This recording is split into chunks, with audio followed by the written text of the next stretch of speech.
1 Corinthians chapter 8. 8 through 10 really work together as one whole. They are kind of one big argument that Paul is going to be making in these next few chapters. And it's going to start out with something that, if you remember, Dan mentioned, the now concerning food offered to idols. This now concerning seems to be, we're not positive, but it seems to be an indication that he is answering something that they have asked. There's multiple of these now concerning passages, now concerning this, and it seems to be, at least some of them are, he's responding to something that they have asked him. Now, we don't know that for sure. It could be that he is responding to things he has heard, could just be responding to things that he knows they are going to have an issue with. But my guess would be that he is responding to something that in some way they have asked him about. But in 8 through 10, the big question is food offered to idols. Now, I went down a rabbit hole, as I often do when I'm studying these, and started looking at, the what the Corinth church would have been facing during these times, and went through this whole archaeology thing about the temple of Demeter and Kori, I think is the name of the gods that were there. And they've done this archaeological dig and found these temples to Demeter and Kori. And in these temples, there are these places for feasts, these areas where they can come and have feasts together in these temples. And it's so Corinth is at the base of the Acro-Corinth, which is a mountain basically right next to the city, ancient Corinth. And halfway up the slope is this temple to Demeter. And so there's archaeological evidence of these feast houses in these temples, as well as they found archaeological evidence of meat markets. And so we'll kind of talk about these markets. And I just kind of thought it was interesting that, the things that Paul is going to be talking about here, you go back into the archaeological evidence, you're like, oh yeah, this is what they're dealing with. This is the life that these people would have lived prior to coming to know God, and now what they're dealing with as they're coming out of that pagan religion. And so this is a real question for them. What do we do about these meats that are in the meat market, these feasts that we see? Maybe we are invited to them from our friends that we've known. What do we do about them as they are offered to these idols? And so Paul's going to address these. But I think we can stop at verse 1. We won't stop at verse 1, but I think in this entire chapter, in 8 through 10, we could just stop at verse 1. Now concerning food offered to idols, we know that all of us possess knowledge. This knowledge puffs up, but love builds up. I think right there, we can just stop.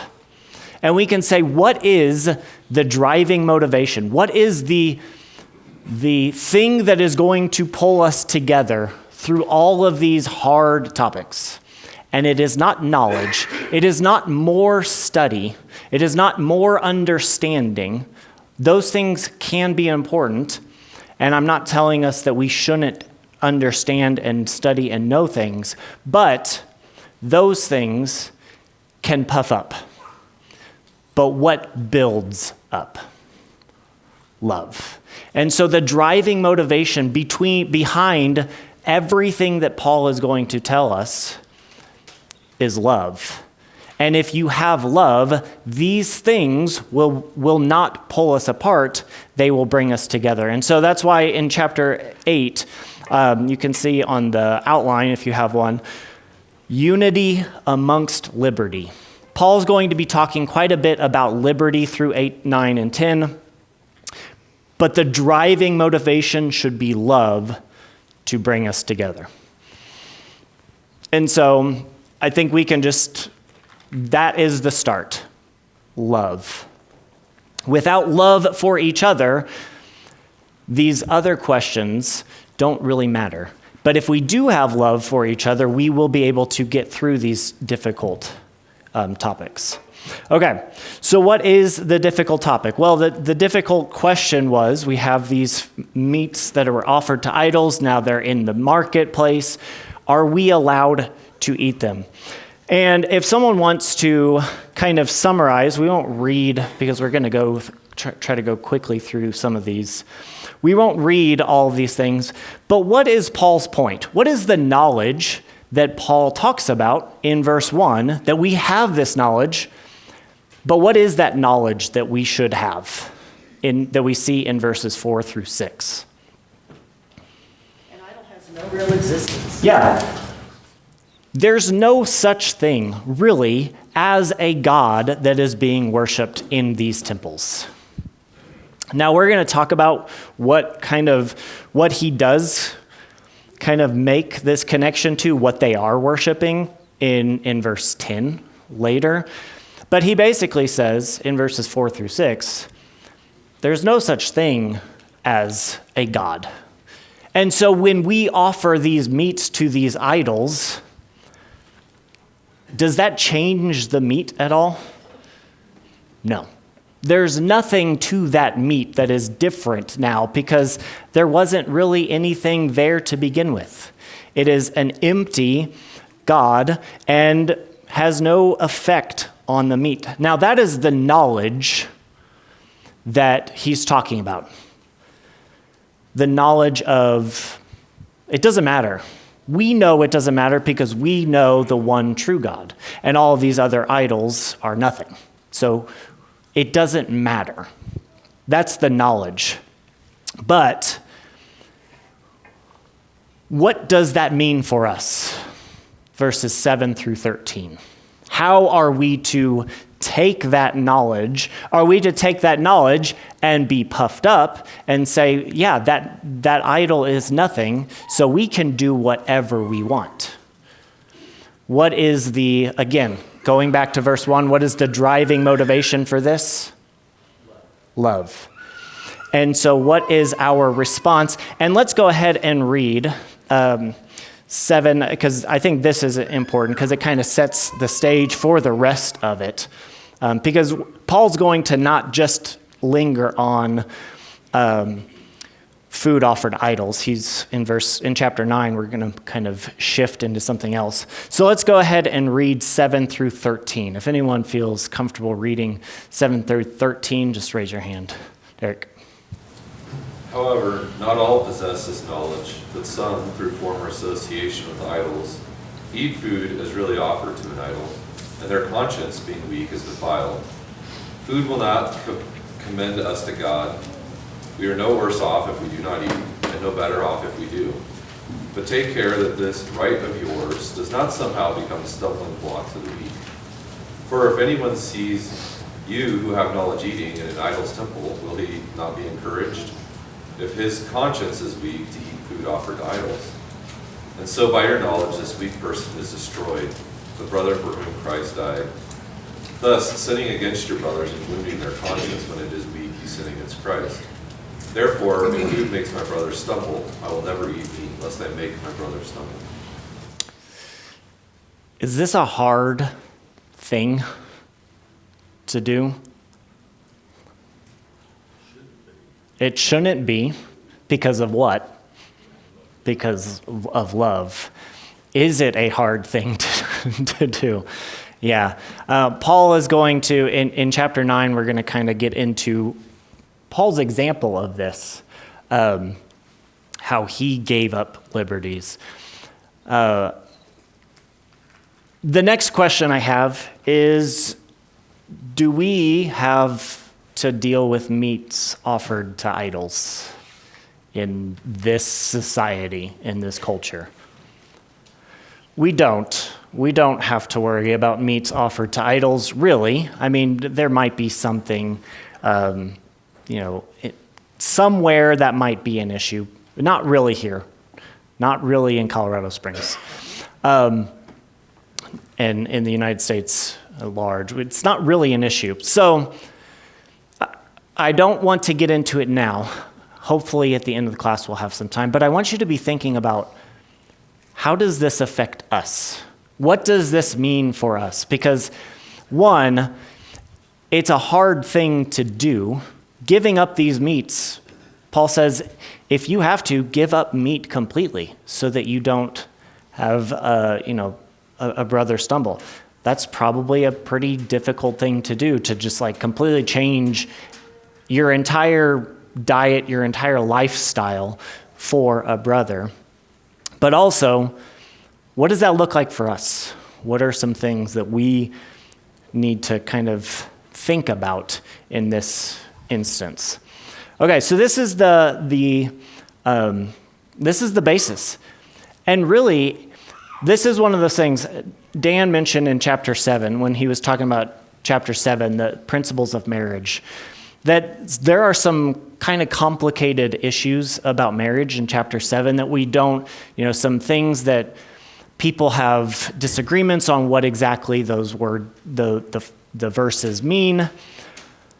I don't think that's really the case in chapter 8. Chapter 8 is pretty straightforward. Chapter 8, 9, and 10, I think, are pretty straightforward. It's the application that becomes more difficult, I think. Chapters 8, 9, and 10 are pretty simple. If something is causing your brother to stumble, don't do it. That's basically chapter 8, 9, and 10. There's not a lot of, well, maybe this thing or maybe this thing, and maybe it means that. No, it's pretty clear. It's the application that's going to be difficult for us.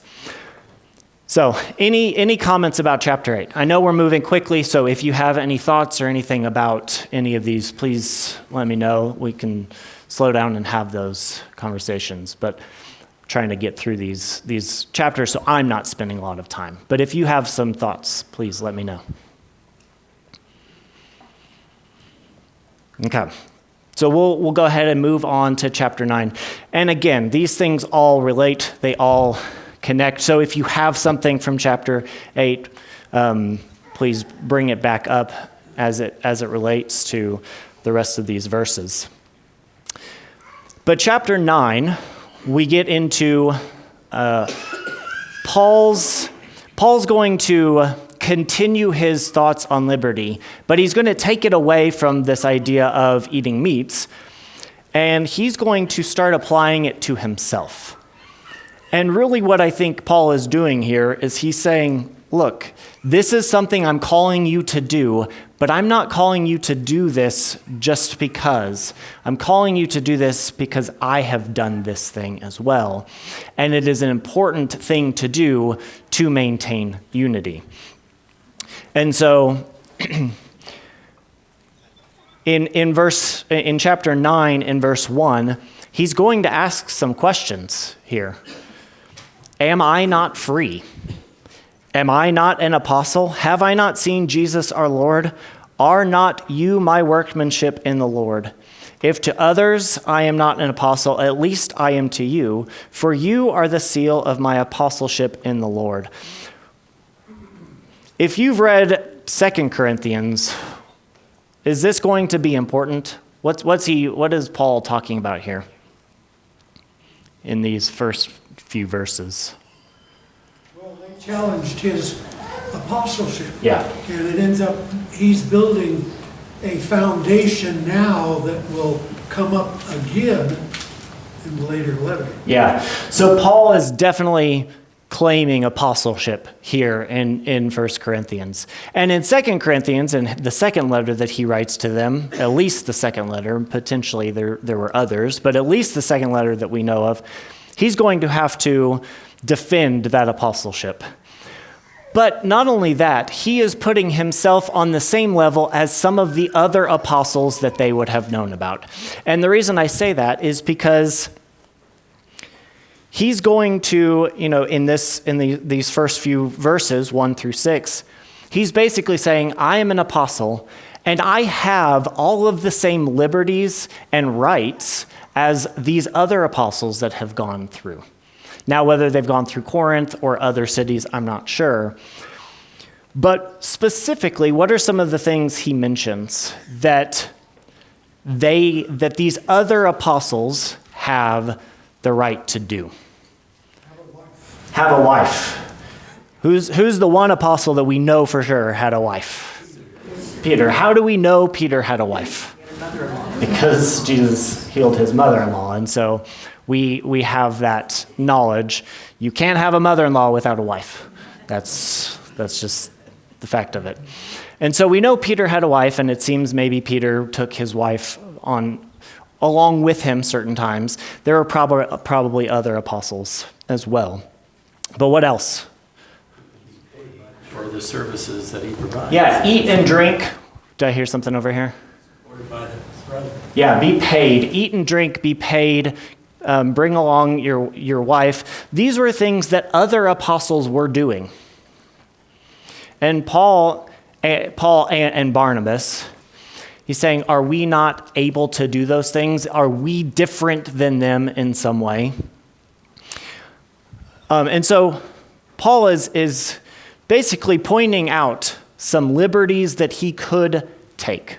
He could bring about a wife. He could get married. He could eat and drink and have lodging and be paid from these people as he is coming through. What's really interesting is he doesn't just say, I can do these things as an apostle. I think that would have been enough. He could have just been like, I'm an apostle, I can do these things, and they would have been like, okay. That's, he has the authority to do those things. But what I really like about Paul's writings very often, and I've always kind of connected with Paul's writings because it's very logical. He makes arguments, and he defends those arguments with evidences. It's a very logical way of doing these things. Yeah. Okay. A lawyer. He was a lawyer. Yes. So Yeah. let me point This out. thing, and here's the proof. And if you've ever been in Ashley's class, I co-taught with Ashley over the last trimester. I don't know what we're calling them anymore. But I loved Ashley's outlines because it was this. Here is the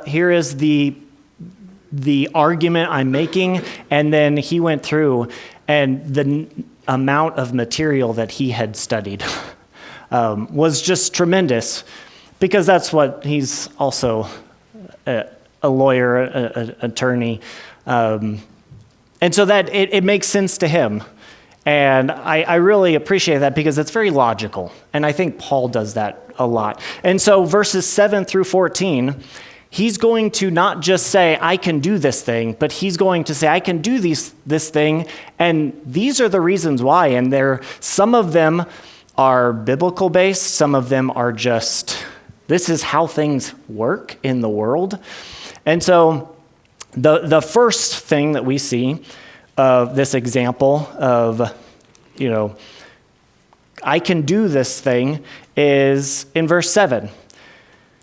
So he says, we can do these things. Barnabas and I can do these things. Should we refrain from working for a living? But he says in 7, who serves as a soldier at his own expense? Who plants a vineyard without eating any of its fruit, or who tends to a flock without getting some of the milk? When you work, you get paid. Somehow you are going to get paid for the work that you do. And so normal occupations require payment. That's a normal part of our life. But he doesn't end there. He then goes to, okay, maybe you want some biblical aspect to this. And he goes to the Old Testament. And this is one of those things, the way that the apostles quote Old Testament passages always amazes me. They are reading the Old Testament in really unique ways sometimes, but we get this quotation, does not the law say the same? For it is written in the law of Moses, you shall not muzzle an ox when it treads out the grain. Is it for oxen that God is concerned? Does he not certainly speak for our sake? It was written for our sake because the plowman should plow in hope and the thresher thresh in hope of sharing in the crop.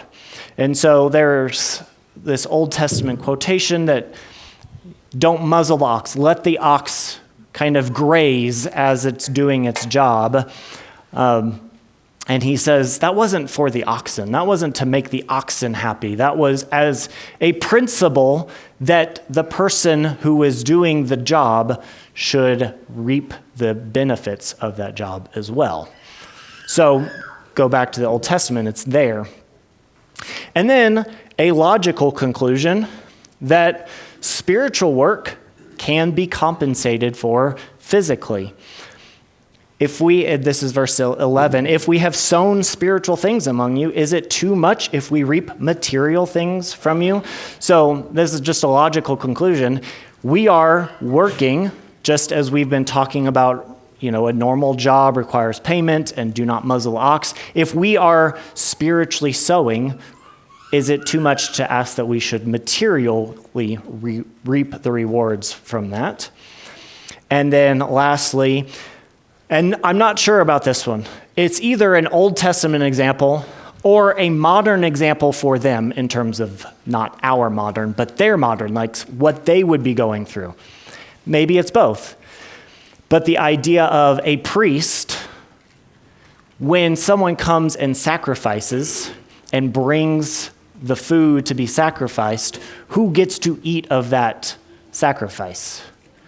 The priest. They get to partake of that sacrifice. And that's how the priests were very often compensated, is through that sacrifice.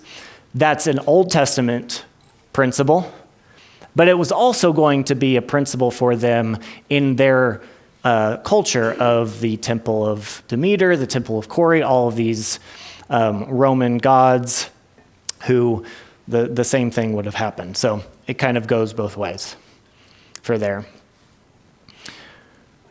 Okay, so we have, I can do these things. These are the reasons that I can do these things. Some evidences that I have these liberties. But what does he say in 15 through 23? What's his whole purpose for making this case? Right. Go ahead, Look in verse 12, he starts there. Yeah. He gives up the right Yes. so that he's not a hindrance. And I think part of this was, there were folks there claiming that he would be preaching for money. Yeah. And so he's getting that out of the way early. So he definitely does not exercise this right. And he makes it pointed. I did not do this. And he starts, you're right, he does mention in verse 12, that's still kind of in that evidences of, and so he really digs into it in verse 15. But he basically says, I didn't do this. I did not exercise my rights of getting paid, of getting food, I provided for myself. And why did, you kind of mention it, why did he do those things? What does he say that would have been in vain if he had done those things? Let's see, what verse is it? I was using a different Bible, so now I forgot to write the verse down. Are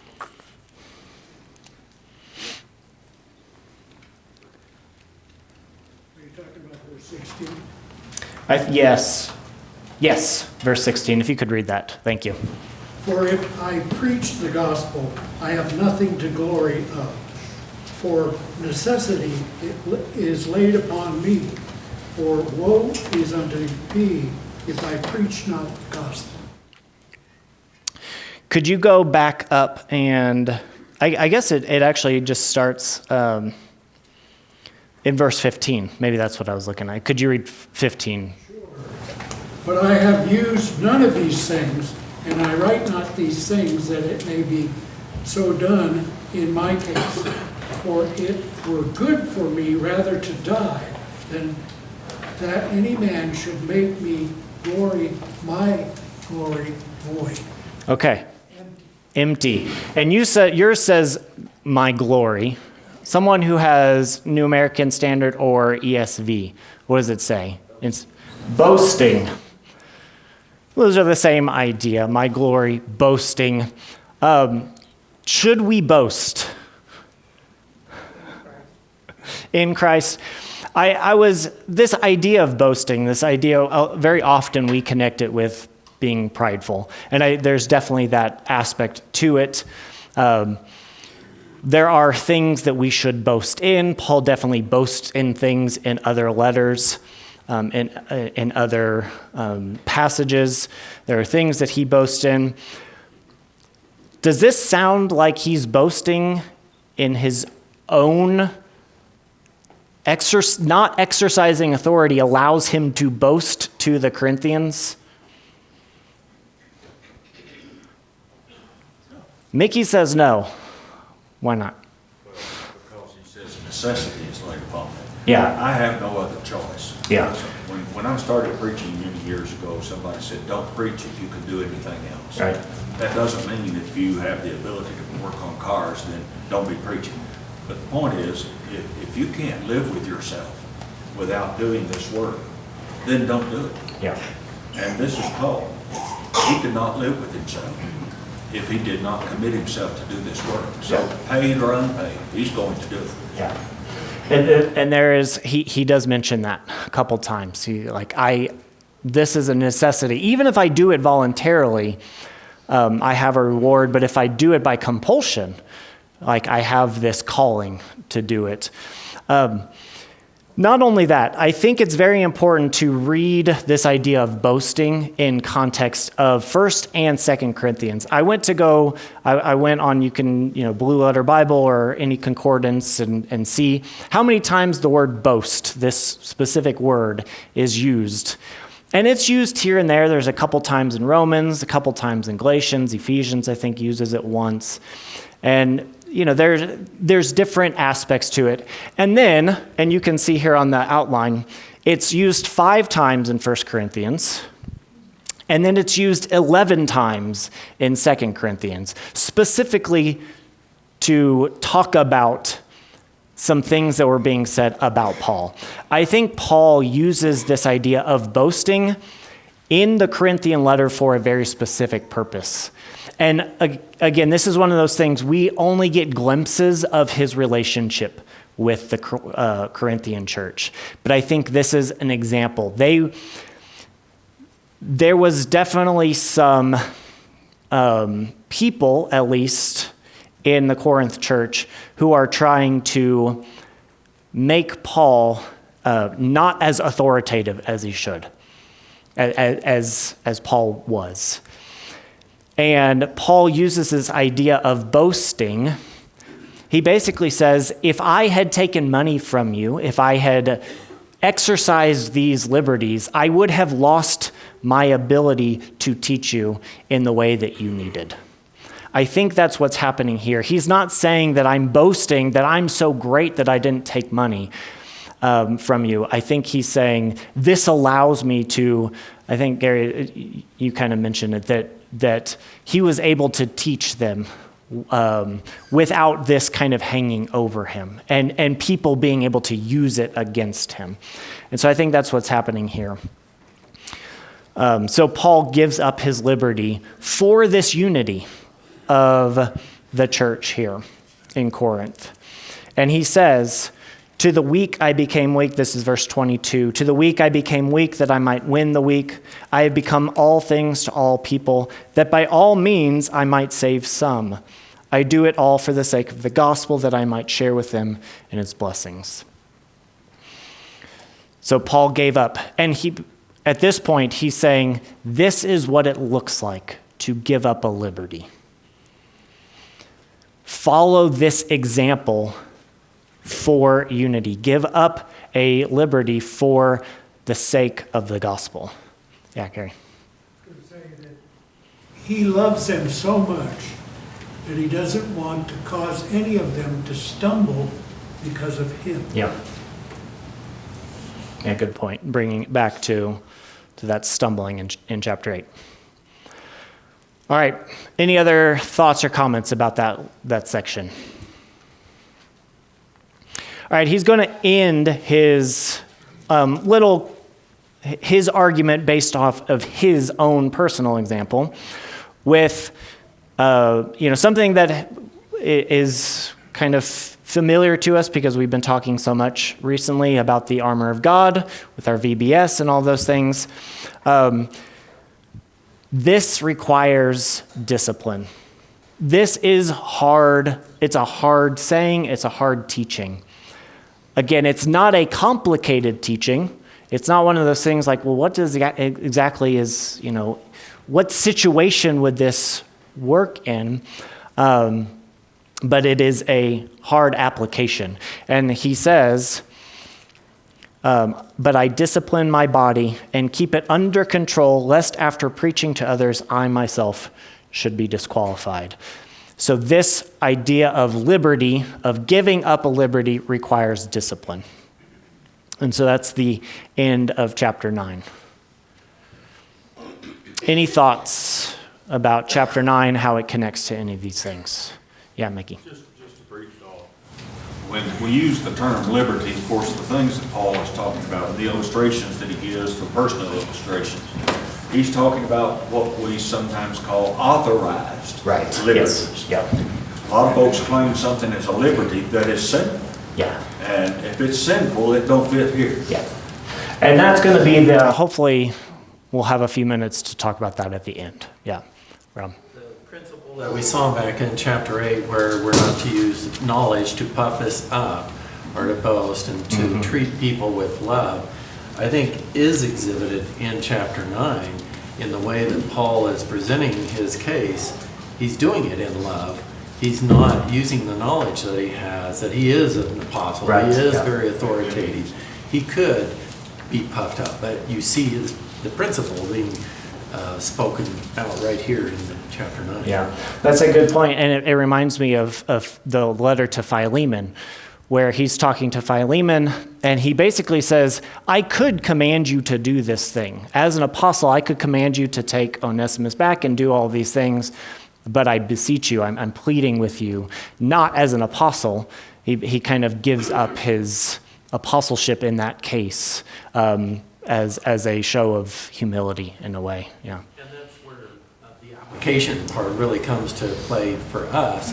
How we treat others. We may be more knowledgeable in something of the scriptures or, let's say, evolution or something, but how we teach others, we need to do it in love and respect. Yeah. Good points. Yeah, Rob. I don't mean to jump ahead, but he really summarizes this in 10:12, where he says, "Therefore let him who thinks he stands take heed." So he's not only talking to them, but it's almost what he just repeated here, or said it earlier, that he's got to constantly discipline, which again is a great application for us. Just because once we're saved or those type of things, that's when the work really begins, and that's when the testing begins. That's when the suffering. We're made aware now of so much more than when we were just outside of Christ. Right. And so we have to be careful that we don't let that boast or that pride kind of, and then we start looking at others in a different way, which we've got to be very careful with. So I love again the saying, therefore let us be careful how we stand, where we walk, what we say, how we think, how we talk, lest we too come under judgment. Yeah, and that's a great segue into chapter 10, because Paul is going to, talking about these liberties, he's going to kind of shift focus a little bit, and it kind of feels kind of jarring. Like he's been talking about these liberties, he's been talking about himself, and then all of a sudden he starts talking about the Israelites. and connecting the Israelites to us, basically saying, we are the same as the Israelites that were wandering through the wilderness. He even uses some terms that really connect what they would have gone through with what the Israelites went through. He talks about being baptized into Moses in the cloud and in the sea. They all ate the same spiritual food and drink, spiritual drink. So we're connecting baptism, connecting communion together. And they drank from the spiritual rock that followed them, and it really nails it home. That rock was Christ. The Israelites and what the Israelites went through as they're coming out of Exodus, as they're coming out of slavery, is what you went through as you are coming out of slavery, bondage to these idols, to this pagan culture. It is the same thing. But this is where he's going to kind of make the case, and I think we'll go very quickly because I want to open up some questions. He basically says, liberty does not equal just free from restraints. Just because you have liberty does not mean you can do whatever you want. And we see that example with the Israelites, that they were God's chosen people, and yet they grumbled and they sinned and they did all these sexually immoral things. And he says, this was a warning to you.